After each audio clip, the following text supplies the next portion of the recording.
So let me introduce the first speaker, Professor Aristides Sabitas. He's a professor of finance at Zayed University in the United Arab Emirates, and he's presenting one of his papers. So the presentation will be for 15 minutes, and then we'll open the floor for questions or comments. So, thank you. Hello, everybody. Hello. Welcome to this session. This session is going to be about Islamic banking and the impact of Islamic banking on social well-being. And what we did is we tried to use machine learning and agent-based methodology in order to prove how things could be. As you know, Islamic finance is not a new term, okay? And there are so many financial institutions, there are so many assets, there are so many portfolios built on financial Islamic structure. The growth, though, of Islamic finance is evident not only of the Muslim populated countries, but also in non-Muslim countries, where is a huge interest for the adoption and practices of Islamic banking and finance, especially during crisis. So when we have a big crisis, everybody's thinking, why? What happened? And then they go and find out that there is a matter of huge risk because of huge returns and all this stuff.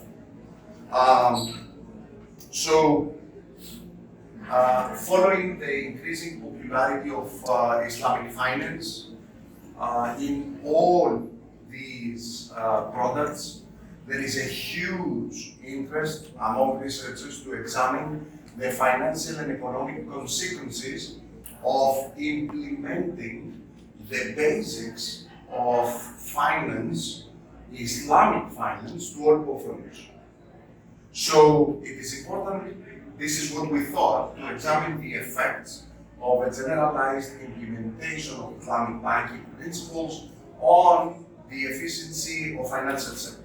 As you know, the efficiency of financial sector has to do with whether the prices that we're having are fair prices.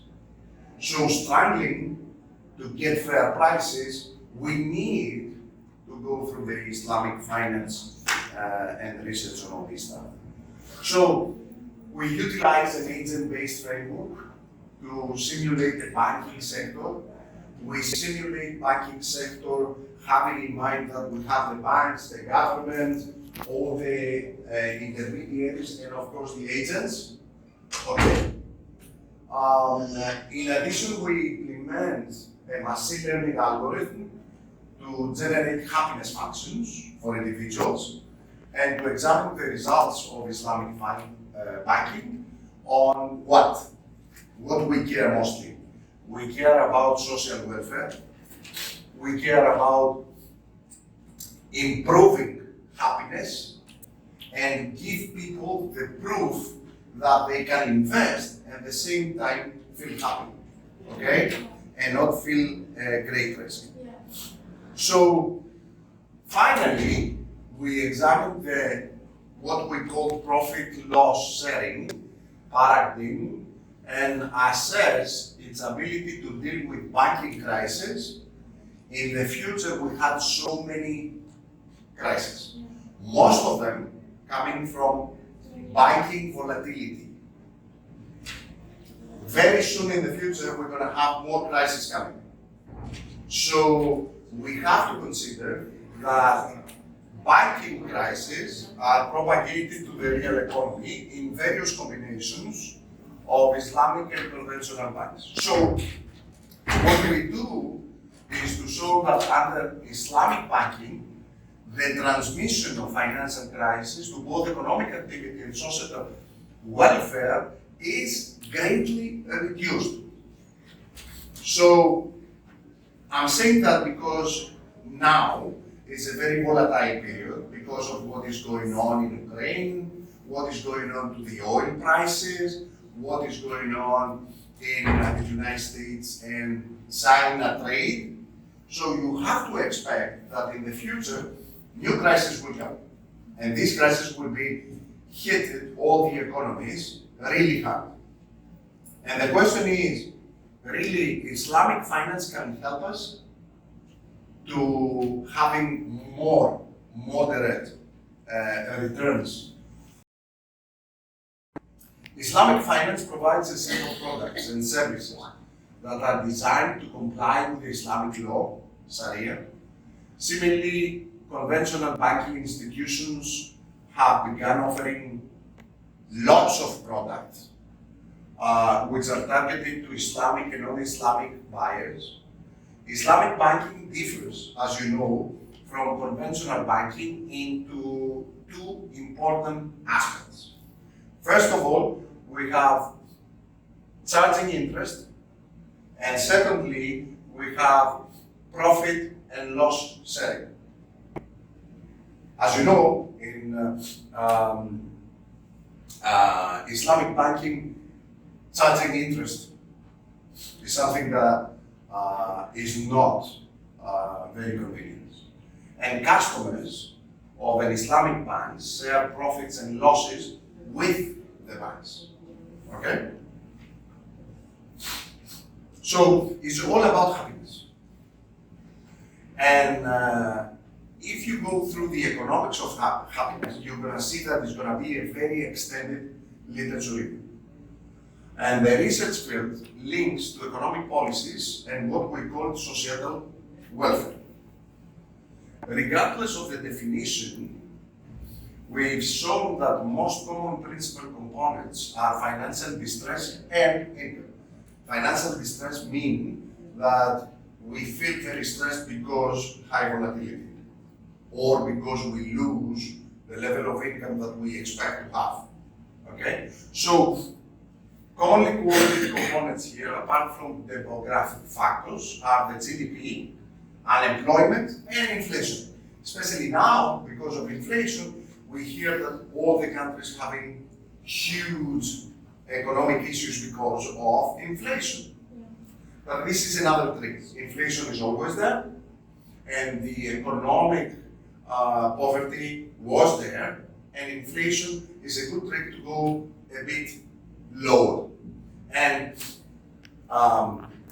take advantage of all the arguments against societal welfare. Okay? So,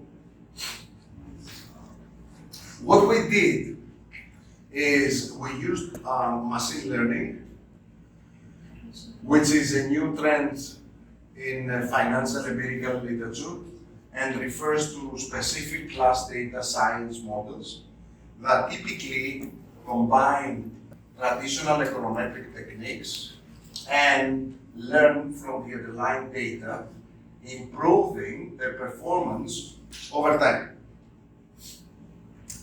The truth is that machine learning is based on the data. So if you put the right data, you're going to have the right conclusions to get out. If not, you have to expect that the results are going to be a bit naive, okay? And something else, you need lots of data, okay? So, we use machine learning procedures in order to build a happiness function. This is what we do. So first we use a linear learning naive bias probabilistic classifier to create 3 groups of households based on their preferences. These that are characterized by financial stability, about the public goods they consume, and the preferences of the households are really neutral. Neutral when they have the income, they don't care. So preferences are important as they can play a role in the happiness outcomes. It is so important that really determines the actual components of the well-being on both Islamic and conventional economies. So, Methodologically speaking, we use clusters of individuals to compute happiness functions for each of them, and then we train the algorithms. So we implement artificial neural networks which feeds on the data generated by the agent-based model and builds the happiness functions for each individual household in the economy. So we compared the approach of the classifier and the neural network on a baseline of a regression model, and of course, our methodology outperforms the regression model. That's why I'm here, because we believe that the data and the results is way better compared to the financial regressions that we use in econometrics. So we have compared the prediction accuracy of the two approaches by three metrics. So we use the mean absolute percentage error, the mean absolute error, and the rooted mean square error. Okay? And then we use naive Bayes. Our first methodological tool is the naive Bayes probabilistic classifier, which is a typical machine learning methodology based on the Bayes theory. And this classifier is used to mine happiness preferences among households, with the process being conducted by deriving the maximum a posteriori probability. So we look for these probabilities. And then we go through artificial neural network, which is our second tool, okay? Which uses the data from naive Bayes classifier, I said before. And this approach is a non-linear methodology. And this is very important because always we get data in a linear way, but nothing is really linear in this life. Whatever we do every single day is non-linear, okay? So we try to introduce these non-linear methodologies, and this artificial neural network implements a set of interconnected input and output units. We call them nodes. So the nodes are the main links between them, where each connection has a weight associated with it. Has a weight means has an importance, okay? And the importance comes from the size, okay? So we have an output layer, a hidden layer, and an input layer. And based on all these layers, we get an estimator, which is what we believe way better compared to linear methodologies. Then we have agent-based methodologies that has been seen as a kind of support among the community in the last decade. We've done a lot, we published a lot on all this stuff, due to the ability that agent-based methodology can capture easily the non-linear relationships that we are looking for. So we've used the agent-based system and we extended this system with the happiness component in order to calculate individual happiness functions. So it's a kind of an extension of our work. Now, the model that we applied allows multi-period simulations on an artificial economy with the banking sector. The general model structure has been extended and includes 4 types of economic agents. Banks, so we have the financial systems, banks always there. Firms, households, and the regulator. We need a regulator because we believe that regulator will monitor the financial system the proper way, with the number of the first three being theoretically unlimited. Okay? So this type of artificial economy setup is very, very popular in agent-based methodology and all these models. That's why we go through Islam. So we designed an artificial economy with 15 banks, 60 firms, and 2,000 households. This is what we consider as a financial system. And this comes from our experience, right? So we executed 12,000 simulations with 4 different combinations on Islamic conventional banks. Okay? And here are the combinations and the conventional results. What really matters, and I want to show you here, is the number of defaults, bank defaults, when we have a conventional system and when we have an Islamic system. If you see, a conventional system has 4.4 times greater probability to default compared to an Islamic. Which means that all these portfolios way better perform compared to what we losing on conventional or predominantly conventional portfolios. Okay, and we did this analysis for non-performing loans. We did this for Islamic corporate loans, consumption, abandonment. And I want you to keep in mind that in all cases, the Islamic structure really outperforms the conventional system. Now, if I show you some kind of empirical results based on NPLs, the non-performing loans, NPLs is, as you can see, the less possible when we follow Islamic finance. Okay? And if you see here, we have NPLs, which is the dark blue here, but in here at the middle. Okay? And why is that? Because of the structure of the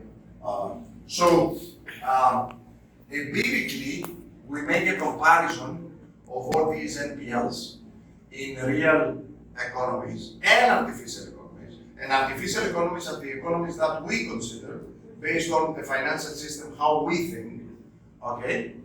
And we've seen the results, okay? In Jordan, Egypt, Morocco, UAE, Turkey, and so forth. And always the results are way better when we have an Islamic structure.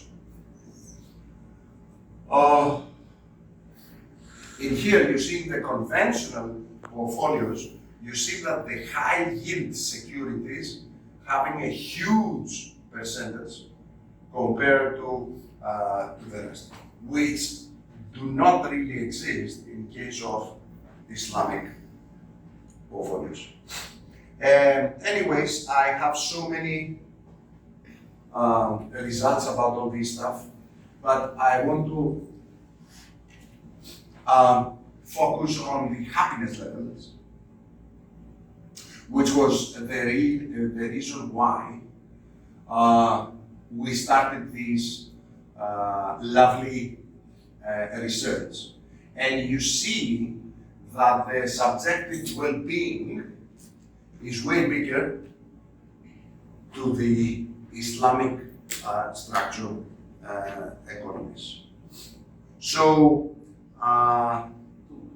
yes, concluding, I want you to know that machine learning, agent-based methodologies demonstrated really the advantages of Islamic banking over the conventional banking. we propose the Islamic banking as a kind of alternative to very high volatile periods and crises. So our empirical findings showed how the PLS results in the banking sector better performed at dealing with banking crisis, which is important. So we know that Islamic finance is a tool for us. Okay? And finally, increasing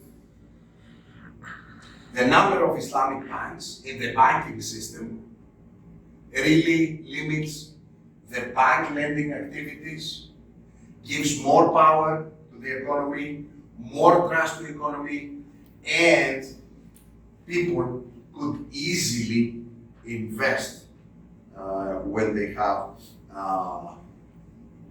more trust. Because financial system is what? It's about trust, it's about liquidity and fairness. Okay? These three. That's it. We have so many policy implications. You have to expect that something big will come very soon, and this is going to be based on geographical and global events. And I guess that investing in these portfolios would affect positively the level of inflation that we suffer now, and job opportunities and stabilizing the economies. Thank you. Thank you so much. And don't worry about anything. Everybody will be still alive, even if the economy is going back, forward, up, and low.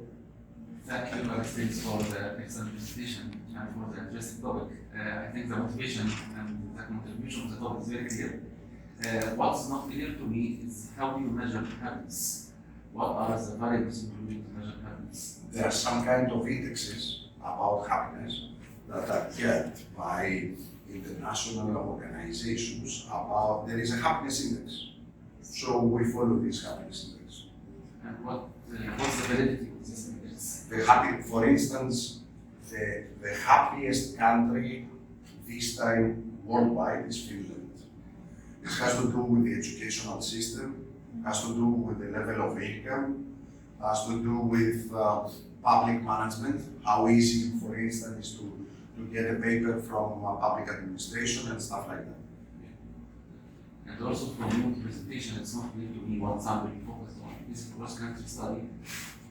Or because you mentioned Jordan and Morocco, Egypt, some countries, so it's not clear to me which country you covered. We did that in real economies and virtual economies. Mm-hmm. The real economies were Jordan, Turkey, Morocco, UAE, and all these.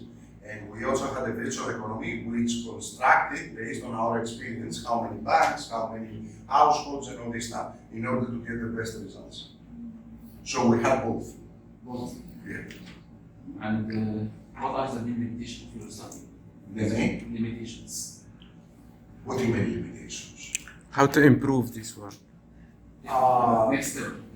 The next step will be, of course,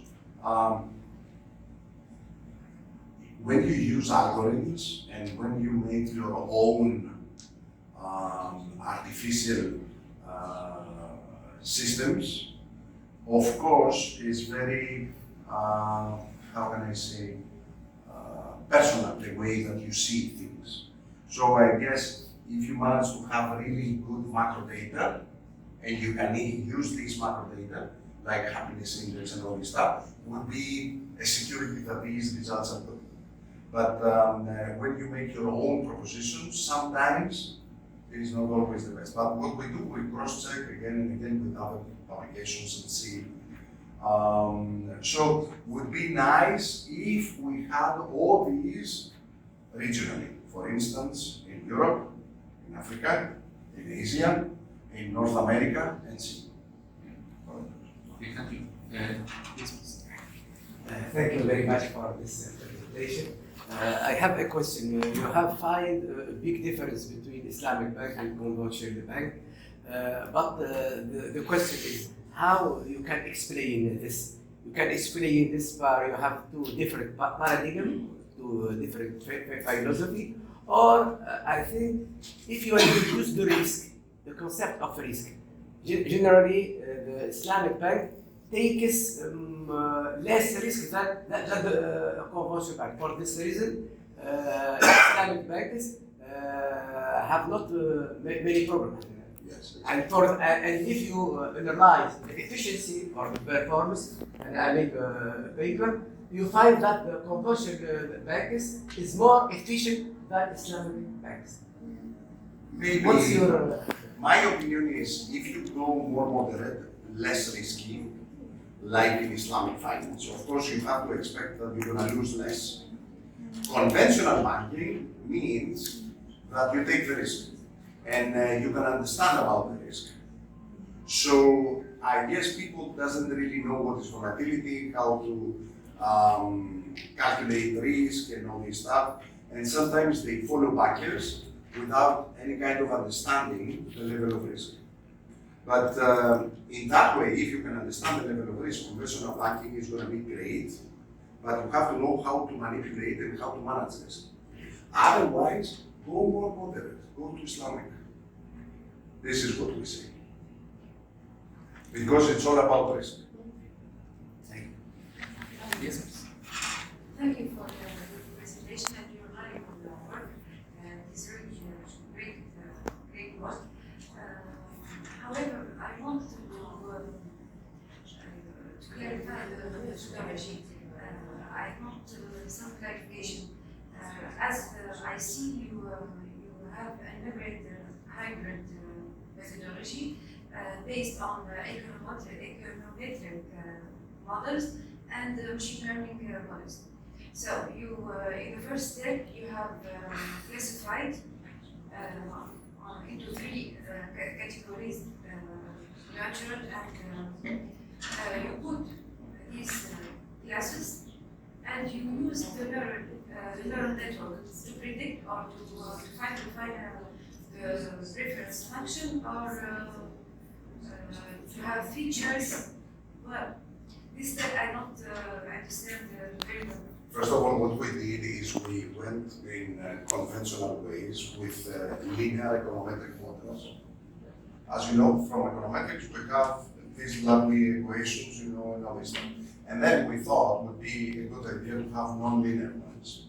And we used these algorithms in order to predict the performance of all these portfolios and their effect in volatile periods, in crisis. So, suppose that you have Islamic finance portfolio and you have a conventional portfolio, what's going to be the impact of a crisis on these portfolios? Since the first, the Islamic is more moderate and lower risk, the returns is going to be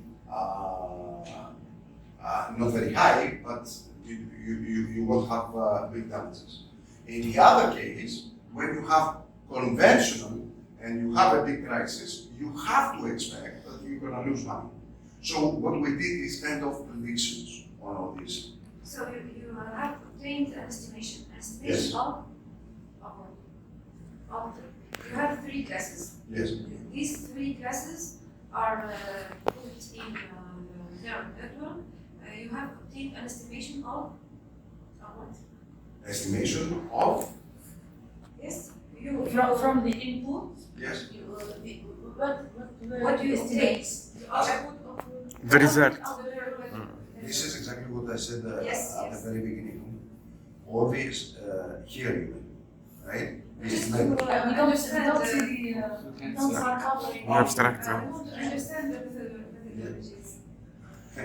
it's a new. Is it a preference function or a feature or no, it's a preference function. yes? Yes. It's always a preference function. This is our preference Yes. function. Based on the three classes? Yes. Okay. So you have an estimation of an estimator. Showed Here, That the output? the estimation should be about this. Social Yes, media. yes. What we yes. Happiness. And You have happiness. said happiness. Okay. So after that you have made simulation. Yes. on Yes, Monte Carlo. yes, yes, Monte Carlo.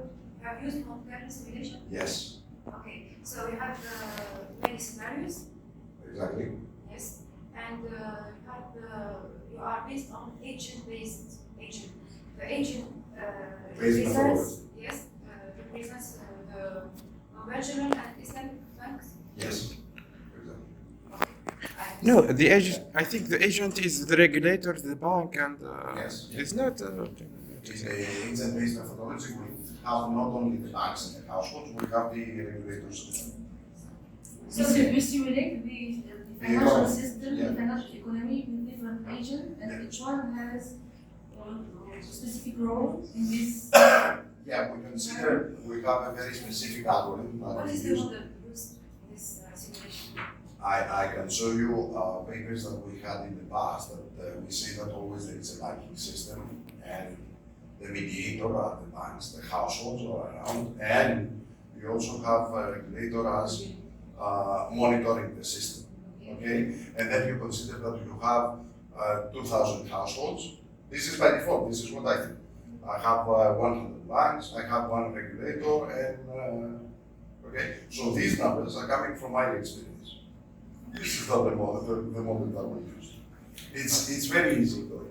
It's not- And the results should be different if you change the Slightly different. Slightly. Yeah, if you add, for instance, more households or banks, more banks, doesn't really change the numbers.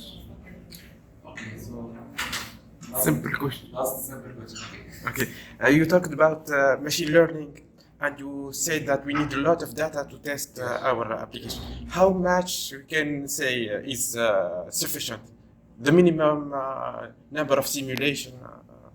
Look, like in financial linear programming, machine learning, we're looking for numbers like thousands, like 3,000, 4,000, 5,000. And we have the data for all these years because we get daily data. Okay, but for macro indexes, it's not very easy. So what we do, because we have monthly data, we change all these data to daily data, and we make kind of predictions as well. And how you decide that data is correct or not correct? Because Based if on the we data, so we teach badly the machine, so the conclusions will be incorrect. This is right. If you feed the machine with wrong data, the results will be totally wrong. But we go according to the literature review and what is being written to all these lovely papers that we study. Thank you. Thank you. Another time. But if you are really looking for it, this is already published. So you can easily go and find it. And you see details about the modeling. I guess you care more about the modeling. Do you think that we might denoise data? Excuse me? Do you think that we might denoise the data because The noise. denoise, yes, because most machine learning in the recent articles are denoising data from noise and use models after that. So the first step is to denoise data. Yes. This is good. Did you think that is necessary? Denoise in this case? من ناحية البروي. I All think available. it's good All to available. do that, but in this case, we haven't used it because we use the data as it was. And if you have big aggregate data, big numbers don't really. You're right. Denoising the data would be great, but in this case, no. Thank you very much for the excellent. Just 1 minute. You have the second presenter or the single presenter. Any you are the second one. You are the second presenter. And the third is